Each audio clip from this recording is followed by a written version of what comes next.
Hey, what's up and hello. This is the Chris Nicole bringing you my views on life, love, and the world of entertainment through my eyes. Good evening, good afternoon, good morning, depending on what time you are watching this live.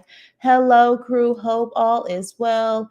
Make sure you hit the likety like button on the way in. Okay, so crew, I need your honest opinion on this show. Um, what I am getting so far, at least from what I have seen, is like I said in the first episode, it was giving Atlanta 2.0, Atlanta Junior.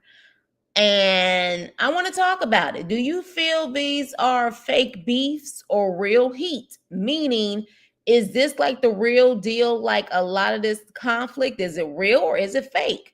Definitely want to talk about this. So I know I am a little behind, as you guys know, in my post. I was saying I was going to do just nothing but videos, but because I'm so behind on this show, I decided to do a live tonight. So then that way I can catch up and then I can start doing short videos.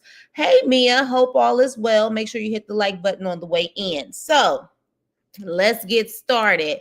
So, first things first, I'm doing episode 2, 3, and 4. Okay. Let's see if I can time this and do it in 30 minutes or less.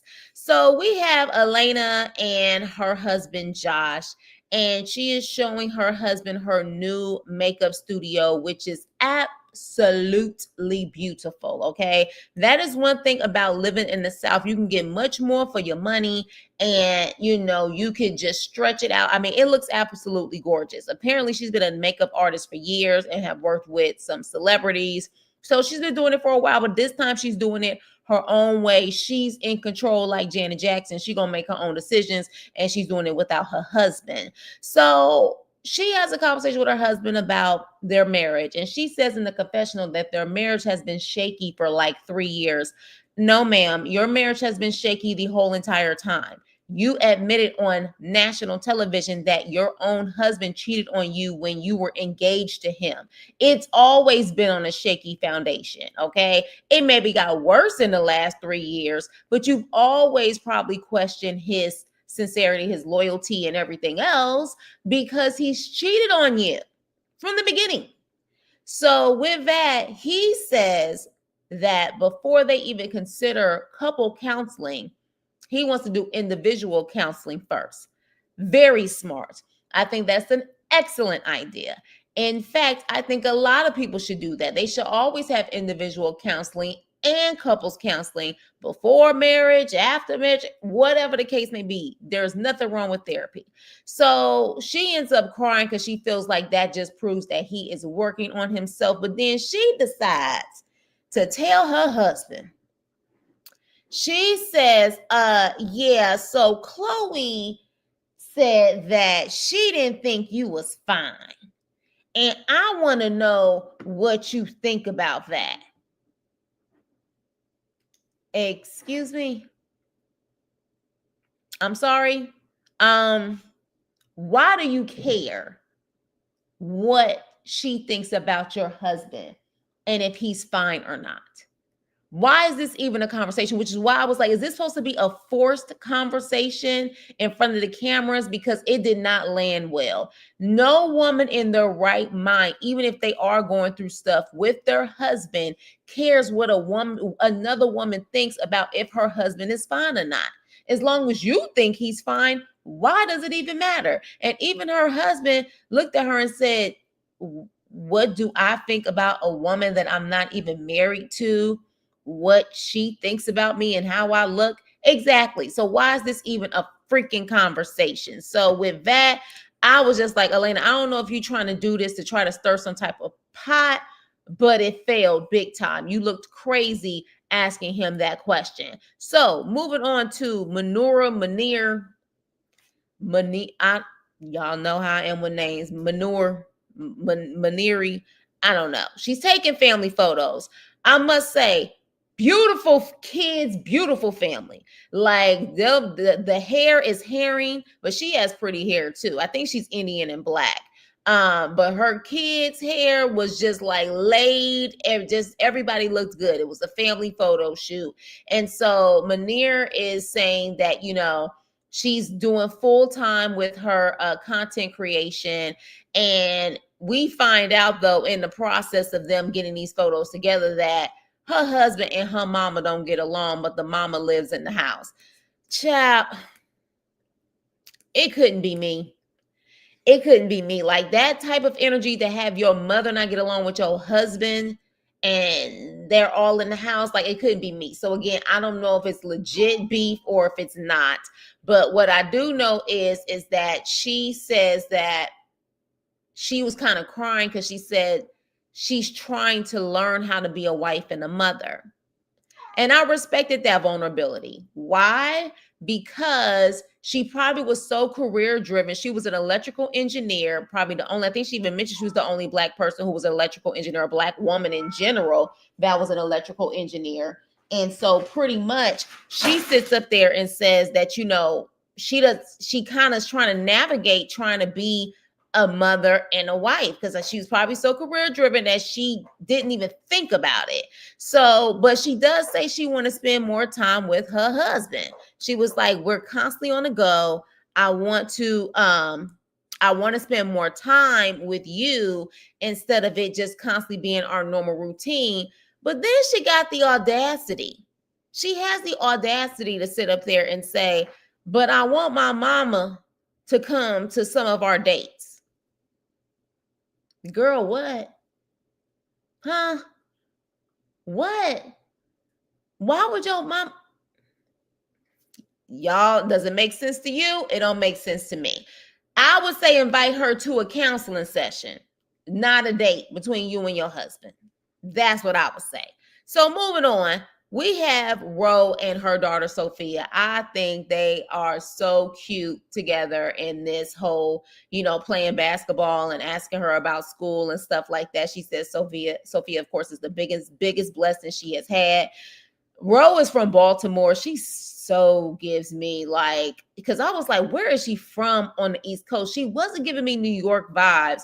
She is from Baltimore, Maryland. So at that point, they're having their relationship, or their talks about, what's going on in her relationships at school, and how, at this point she said if she could be 12 all over again, she would want to fight for her baby. Naturally, so a lot of people say that. But she also mentioned that she quit her job at Victory. In my opinion, I don't think she actually quit her job at Victory. I think this is a sneaky way of promoting the place, because if you really quit your job, why you keep talking about it? All you doing is giving them promo. So I think she actually still has that job in some capacity in some way. But with that being said, we gonna move on to Khloe going to visit her husband's grave. Okay. Sad. Khloe's still not over it. I don't think anybody could really get over that, especially when you weren't prepared to lose that person. Like, they was just here today, gone tomorrow. She takes her daughters to clean off, tombstone, and it's supposed to be kind of like a memorial because it's his 50th birthday. So she calls her son Nico, like, Nico, are you coming? Are you coming to the memorial? And he he says, I can't do nothing. I'm not, pretty much, I'm not coming.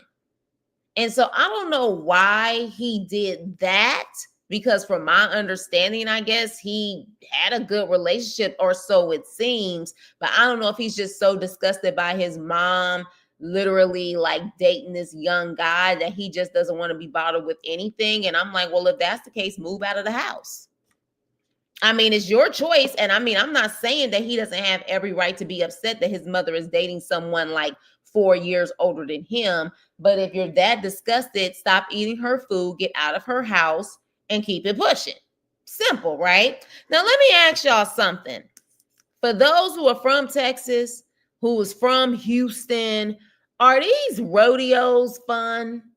Because literally, I was just kind of giving a stank face, because I just feel like the rodeo stank. I don't know if it's because of all the animals, the farm animals and stuff like that. And don't get me wrong, I love animals, but I just feel like it stinks. And that could be a good stank and a bad stank. It can be a lot of smell goods from the food and a lot of stank from the goats and everything using the bathroom and all that good stuff. So y'all let me know, for those who are from the Houston area, if these rodeos are really, really fun.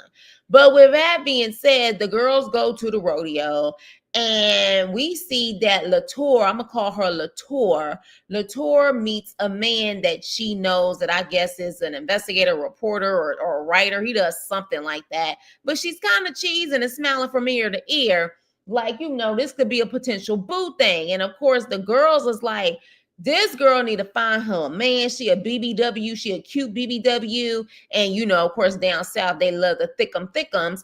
And so it was like, yeah, like she don't need to be single. So at that point, we have them enjoying themselves, I guess, having a good time, going to the rodeo, child. And the next thing you know, while they're eating, Elena tells Chloe she wants to talk to her. Okay. She wants to talk to her. And she says, look, don't talk about my man. Don't say that he's not fine. If I would have said that about your husband, you would have had an issue with it. And pretty much Chloe just looking like, okay, girl, yeah, you know what, you're right. Okay, yeah, anything else? All right, bye. Because she was just like, and honestly, this is why I'm saying I feel like it's forced.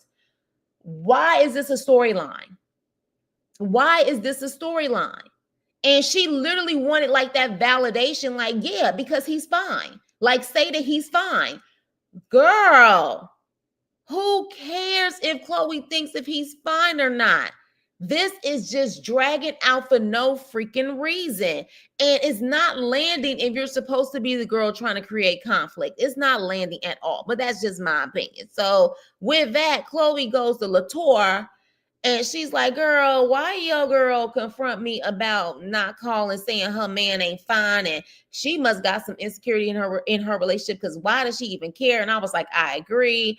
And Latour was like, well, boy, you can't be talking about people's mans like that. But, just to let you know, when she came over my house, she pretty much implied that you can't even pull a Josh, even if you wanted to. Messy. And so then at that point, Chloe's like, I don't want no Josh. But if that's what she thinks, she can go ahead. Let me see. Mom seems like she's fine with son-in-law. She's been living with them for 10 years and y'all don't get along. This is what I'm saying. I feel like these storylines are forced.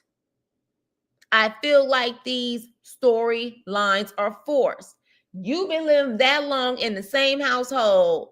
It doesn't even add up at this point. It really doesn't. It does not add up. But moving on. So next episode, we see Labrina, I think is her name, Labribri. We go to her spa, which her spa is absolutely gorgeous. Shout out to her. It looks beautiful. And so they kind of get in a little spa day. And so Latoria, they end up asking her about that guy. His name is Devin from the rodeo. And it was like, you done spoke to him and what's going on. So Labrina sits up there and says, look, girl, you need to just try to call him and reach out. I don't know, y'all. I don't believe chivalry is dead. I don't. And I have never been that girl to contact a guy and try to push a situation and ask him out for drinks or something like that. It's just something in me. I can't do it. But they decide for Latour to do it. And if you ask me, it showed that he wasn't interested. Okay? At all whatsoever. Why? Because ring, ring, ring. She calls him and she's like, hey, what you doing or whatever? And she's like, well, maybe we can go out, for drinks or something like that. And he was like, oh, okay, yeah. So, when are you thinking? And she was like, I'm thinking, as soon as possible. He's like, well, I'm gonna be out of town this weekend. And then maybe next weekend. He was like, oh, wait, no, my birthday's on the 7th. So not next weekend either, but, the weekend after that. And so she was like, I mean, okay, well, we can always go out for drinks and do like a pre-birthday celebration or something. He was like, yeah, that's good. All right, bye. He wasn't interested. I'm sorry. Didn't sound like he actually wanted to have any type of sidebar, coffee, drinks. Didn't seem like that at all. Ladies, how do you feel about approaching a man Like, real talk. How do you feel about approaching a man when it comes to asking him out on a date? Do you feel that that is something that still should be done? Like, let's just keep it real. Let's keep it a buck. Do you feel that it's perfectly okay in 2025 to do that? My personal opinion, I will never do it. Okay. You approach me if you're interested.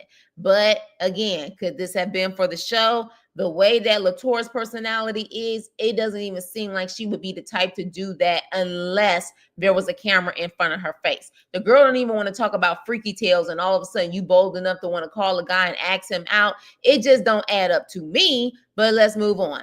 So, another situation with Manura, whatever her name is, this whole I'm 11 years old, do you want some apple juice stuff? Okay. I don't know if I'm getting too old for this, and maybe this is why I'm very limited with how many people I deal with, especially females, because she was saying that she had an issue with Latour saying that she looks 11 years old, and even making a comment about how does she want some apple juice, because apparently Manira, she doesn't drink, if I'm not mistaken. So, but I guess she was trying to say, do you want some apple juice, as if she was trying to talk to her like she was a little kid. Let me tell you something. I didn't even know that this girl was in her 40s. She looks absolutely amazing to be in her 40s and to have had 3 kids. Someone say I look 11 years old, baby, I'm taking it. It's not that big of a deal for me. Okay. And again, maybe because that wouldn't trigger me, but someone called me 11 years old, someone asking me for my ID at my big old age, baby, that's a boost to me. It's a major boost. She looks like Royce Reed from Basketball Wives, by the way. They look like they could so be related. But she is having an issue. But again, I don't know what actually triggers her. Now, she does mention that apparently when she was in the corporate world, people kind of treated her that way because, you know, she was small but mighty. And a lot of people treated her like, you know, I guess she was a child because she was a little bitty thing and they didn't really respect her. Honestly, do I feel that Latour was purposely trying to disrespect that girl? No. What the clips that I saw, I felt like she was trying to give her a compliment, because even when she was saying, well, no, I'm not 11, I'm not a child or whatever, and she was like, okay, well, let's double it, you're 22. I mean, I'm thinking that she's trying to say she just looks so young for her age. I didn't see it as a big deal, but this became a freaking storyline, and I'm like, why? Why is this a freaking storyline? So when Latour goes to Chloe's house to talk about it, Chloe's like, man, these girls are sensitive as all get out. And I'm like, yes, they are. Yes, they are, because these should not be storylines. But again, we don't know people's experiences. We don't know what triggers them. But I don't know. I just felt like Manira kind of looked a little crazy. She looked like a fool talking about this and making it a big deal. But y'all let me know how y'all feel about that. So with that being said, Latour also mentions that that guy didn't seem interested in her. So she was just going to move on. And I'm like, good girl, good. So we end up meeting Chloe's boo thing, Jordan, who's like 28 years old. He does not look 28. He looks like he's easily in his 30s or whatever the case may be. So she swear but now all the girls was looking at him and drooling over him when he came in. And I'm like, maybe they wasn't necessarily drooling over him. Maybe they were more so like, oh, like we're finally seeing this guy that she keeps talking about that's like 17 years younger than her. So with that being said, one thing that Elena wanted to mention was that I could just never date that young. I could never date a guy younger than me. And then Chloe says, well, don't knock it until you try it. And I'm like, ma'am, she's still married. So she shouldn't be trying nothing. She's still married. So what is this? But I think Elena was trying to say that to try to throw a dig at Chloe. And Chloe's trying to throw a dig also by saying, don't knock it till you try it. Because it's like she can't try nothing. She is married at this point. So with that being said, Labrina pulls this guy Jordan to the side to make sure that he has good intentions for Chloe, and she was like, I think he has good intentions, but is he going to be able to execute what she wants? Probably not, because he's 17 years younger. And I absolutely agree. So then the conversation comes up about a beef that I guess Ro had with Latour. Apparently, because Ro likes to talk about Freaky Tales a lot. She's an open book in that way, and Latour is not. And she kept apparently trying to press Latour about, Freaky Tales. And Latour was like, I don't talk about stuff like that, especially because I ain't even had it in some years. And she was like, so she just kind of shut it down and kind of made a joke and said, honey, I'm a woman of God. And that was it. That was all. But apparently Ro took it as in she was being stuck up, or she had to be uncomfortable at that point, because when she said she's a woman of God, she felt like she was being judged to talk about Freaky Tales. Then Manura chimes in and she's like, well, I had an issue with you saying that I was 11 years old. And I had an issue with you talking about the apple juice stuff. It's like at a certain point, you keep pressing and you keep saying the same joke, like enough is enough. And look, I have definitely been on the side of someone not knowing how to stop the same jokes over and over again. I totally get it. But at the same time, it feels like you have no other storyline that's creating conflict. So you're going to use this to create it.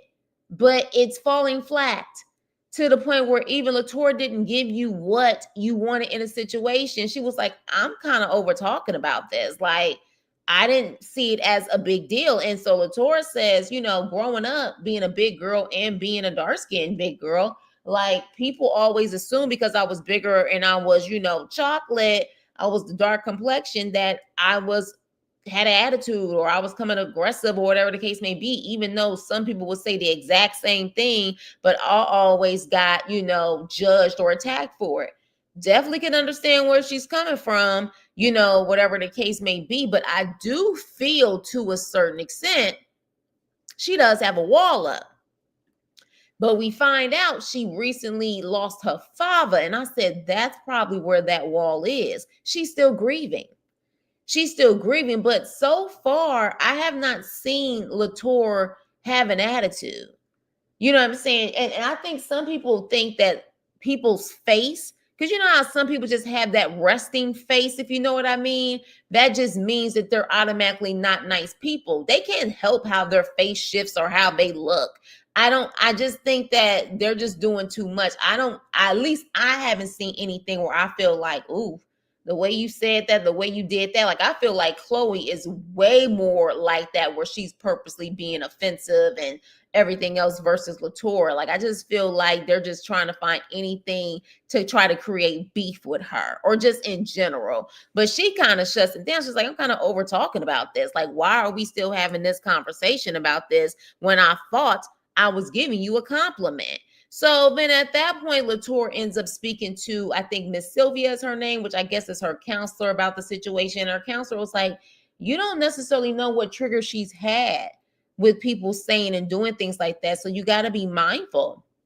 Her triggers are her triggers, and maybe you're triggering something. So at that point, Latour understood that. And I was like, I'm glad she went to her counselor about it to see how she can handle the situation. Because again, Latour has triggers too. She even admitted she has triggers because people assume she was a certain way because she was bigger and she was darker. So with that, moving the heck on, we have freaking Chloe and her boo thing Jordan going to some type of, I don't know, Dave and Buster's. I don't know what the heck it was. But with that, he decides to kind of chime in about her relationship with Nico, her son, and pretty much saying, yeah, I think, he's a grown man. He needs to sit up there and, be responsible, get a job. And here's my thing. It may be true, but that's not your place to say it. It's not your place to say it. I don't care if you was 44 years old. It's still not your place to say it. You not in the house. You don't pay no bills. But I can see how it's even more of a problem that you 4 years older than him and you feel like you can talk about her son. But with that being said, he still felt like he could chime in and give his opinion on the situation. She begins to cry because she said he's been through so much because he had to pretty much be the man of the household once her husband passed, and literally, sacrificed a lot because he had to take care of his sisters. And he says, well, I think, you defend him too much. You defend him too much, and he needs to grow up. So at that point, interesting enough, they end up going on this date with the mama. Again, this seems very, very scripted. Very scripted, nothing to see here, but them just kind of going through the motions and making it seem like there's a beef when there really isn't a beef. You want a real beef? Look at Mama Joyce and Todd, okay? You want a real beef? There's a lot of real beefs out there that definitely started off as real legitimate beefs. This ain't one of them. So interesting that after she has the talk with Jordan, her and Nico go at it. And so Nico pretty much saying, yeah, you know what I'm saying? You dating this guy 4 years older than me. I don't even want to talk about this. I don't even want to talk to you. I just sit up there and I do my thing and I leave the house. And she was like, what does that have to do with anything when it comes to us? And she was like, and first of all, when I was your age, I had my stuff together. And he said, no, you was living with your mama. It was like, you was living with your mama. She was like, I had a 5-year-old, I had this, and he was like, you was still living with your mama. And he was like, and you wasn't paying not one bill. Oh, he clocked his mama. I said, ooh-wee, he clocked that mama. He did overstep his boundary. Thank you, Mia. I thought it was just me. He overstepped his boundaries, literally talking about her son. Even if he was the same age as Chloe, y'all not married, that's not your place. So that really just shows his age too and his maturity, because you doing too much. You're doing too much. But he clocked his mama straight up and was like, yeah, well, you was living with your mama, you wasn't paying no bills either. So then at that point, she was like, I had my stuff together. Look at you a mess. What you doing? He said, what do I look like? I look like a rapper. And I said, oh, here we go. He's a rapper, huh? How many times we done heard this before? And she said, when the last time you been in the studio? What you mean? I was in the studio a couple weeks ago. Well, look, if you trying to rap, you can sit up there and do what you need to do. You can still work or whatever. Like, you need to pursue your art, but what are you doing at this point? So again, did she all of a sudden get the kahunas because of Jordan? Because I feel like if he would have never said anything, and if Nico wouldn't be so distant right now, she wouldn't be coming at him like this. Ma'am, at the end of the day, yes, your son probably does need a job. Like he needs one. Like he's 20-something years old. I would say he needs to work. Everybody needs to work while they pursue their dreams. Absolutely. But at the same time, it didn't seem like you had an issue with it until Jordan came along. Your son has every right to feel a certain way that you're dating a guy 4 years older than him. Okay? 4 years older than him. He's gonna feel a certain way. You clearly don't care, but he's gonna feel a certain way. But is he allowed to disrespect you in your house? No, not at all. So this is going to be quite interesting to see how this goes. And if the son is actually going to eventually leave the house. Now, what's interesting is who takes care of those daughters if the son is not there? If she working, who take care of them girls?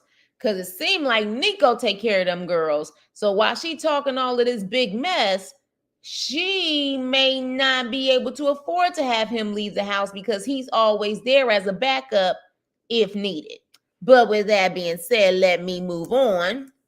So then at that point, child, we have Labrina meeting with her parents. And this was definitely an emotional scene because she said pretty much she got kicked out of her house, I think at 19 years old. And she had a baby at that point. And her mother said, look, there's certain rules and you wasn't able to follow those rules. So you had to go. And she was saying it was really hard for her at 19, 20 years old, trying to figure out life on her own. And so then at that point, the mother, was like, yeah, you're not the only one. I was a young mama too. And so they had their emotional moment because they were trying to make it seem like, to me, the parents were trying to make it seem like, well, because we pushed you, look at where you are now. You ended up being, a good person, career driven, successful.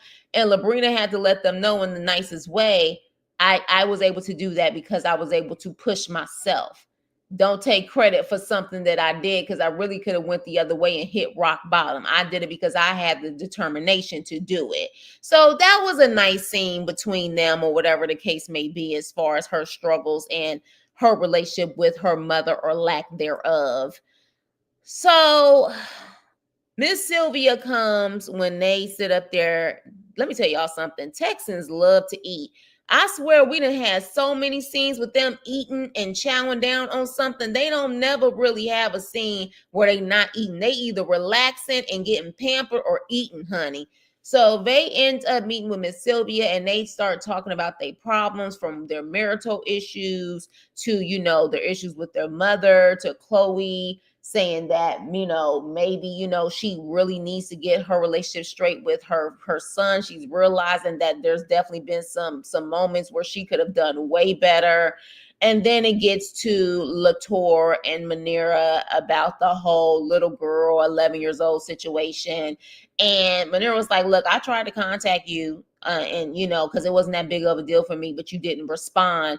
And Latour was like, I had to just process it. And again, sometimes people need to process it before they respond to something. But Latour was like, I wrote you a letter, and it was a nice letter, or whatever the case may be. Still feels like very forced, a very forced show. But with that, they pretty much said they're going to work on, their issues, their problems, and things like that. Even Ro ends up going to counseling, or whatever the case may be, because she talks about her issues throughout the show so far with her baby daddy, and how, she was about to terminate her baby, and, she ended up having it. So I like the fact that they're being vulnerable. I just feel like, again, I don't think every storyline is genuine. And if you're going to give us fake storylines, make them look legit and real and not forced.